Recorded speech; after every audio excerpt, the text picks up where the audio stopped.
Hello everybody, welcome to my YouTube channel Sandeep Chandra SVHS।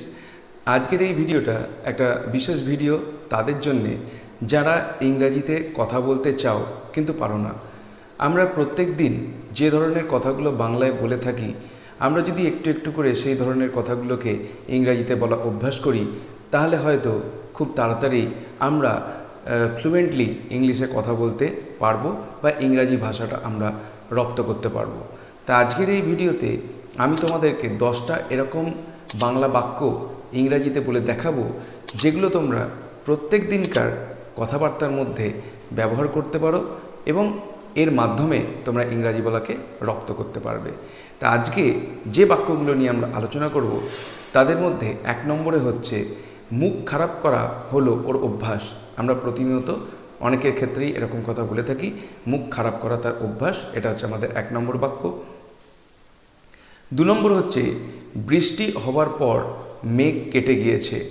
2 নম্বর বাক্য, বৃষ্টি হওয়ার পর মেঘ কেটে গিয়েছে। 3 নম্বর বাক্য হচ্ছে কথায় কথায় আসল ব্যাপারটা জানা গেল। 3 নম্বর বাক্য, কথায় কথায় আসল ব্যাপারটা জানা গেল। 4 নম্বর, তুমি কি আমার কোনো কথাই শুনবে না। 4 নম্বর বাক্য, তুমি কি আমার কোনো কথাই শুনবে না। 5 নম্বর বাক্য, চিন্তা নেই, সেলি কোনো একজনের নাম, শীঘ্রই সংকট কাটিয়ে উঠবে। 5 নম্বর বাক্য, চিন্তা নেই, সেলি শীঘ্রই সংকট কাটিয়ে উঠবে। 6 নম্বর বাক্য, আমি রোজ বিদ্যালয় থেকে বাড়ি ফিরে ভাত খাই। 6 নম্বর বাক্য, আমি রোজ বিদ্যালয় থেকে বাড়ি ফিরে ভাত খাই। 7 নম্বর বাক্য, সৎ মানুষেরা ঘুষ খান না। 7 নম্বর বাক্য, সৎ মানুষেরা ঘুষ খান না। 8 নম্বর বাক্য, গাড়িটি ধীরে ধীরে চলছে। 8 নম্বর বাক্য, গাড়িটি ধীরে ধীরে চলছে। 9 নম্বর বাক্য, প্রথম অধ্যায়টি ছেড়ে পড়ো। প্রথম অধ্যায়টি ছেড়ে পড়ো। 10 নম্বর বাক্য, সালেমকে একটা ওষুধ দাও, ওর মাথা ধরেছে। 10 নম্বর বাক্য, সালেম কোনো একজনের নাম, সালেমকে একটা ওষুধ দাও, ওর মাথা ধরেছে। এইবারে এই বাক্যগুলোকে আমরা কিভাবে ইংরাজি করছি দেখো।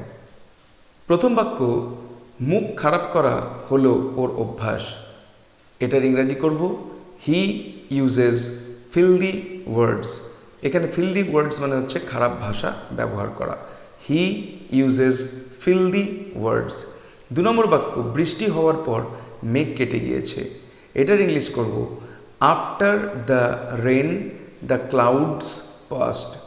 After the rain the clouds passed. এরপরে কথায় কথায় আসল ব্যাপারটা জানা গেল। এটার ইংরাজি করব words of mouth revealed the truth. Words of mouth revealed the truth. 4 নম্বর বাক্য, তুমি কি আমার কোনো কথাই শুনবে না। এটার ইংলিশ করব will you not listen to me. Will you not listen to me. 5 নম্বর বাক্য, চিন্তা নেই, সেলি শীঘ্রই সংকট কাটিয়ে উঠবে। এটার ইংরেজি করব don't worry, Selly will soon overcome the crisis. Don't worry, Selly will soon overcome the crisis. Next, আমি রোজ বিদ্যালয় থেকে বাড়ি ফিরে ভাত খাই। এটার ইংলিশ হবে I eat rice every day after coming home from school. I eat rice every day after coming home from school. 7 নম্বর বাক্য, সৎ মানুষেরা ঘুষ খান না। এটার ইংলিশ হবে honest people do not take bribes. Honest people do not take ব্রাইবস।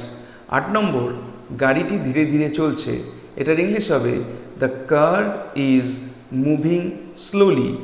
The car is moving slowly. 9 নম্বর বাক্য, প্রথম অধ্যায়টি ছেড়ে পড়ো। এটার ইংলিশ হবে skip the first chapter. Skip the first chapter. এবং 10 নম্বর বাক্য, সালেমকে একটা ওষুধ দাও, ওর মাথা ধরেছে। এটার ইংলিশ হবে give Salem A medicine, he has a headache. give Salem a medicine, he has a headache। তাহলে দেখলে এইভাবেই যদি আমরা দৈনন্দিন ব্যবহারের বাংলা বাক্যগুলোকে ইংরাজি করতে সমর্থ হই তাহলে কিন্তু আমরা খুব সহজেই ইংরাজি ভাষা বলার ক্ষেত্রে দক্ষ হয়ে উঠতে পারবো। ভিডিওটি যদি ভালো লাগে তাহলে অবশ্যই এটাকে একটা লাইক করো। চ্যানেলে নতুন এসে থাকলে চ্যানেলকে সাবস্ক্রাইব করার সাথে সাথে পাশের বেল বাটনে প্রেস করো, যাতে করে পরবর্তীকালে এই ধরনের ভিডিওর লিঙ্ক তোমরা সরাসরি পেতে পারো। দেখা হবে নেক্সট ভিডিওতে। Till then good bye and thank you.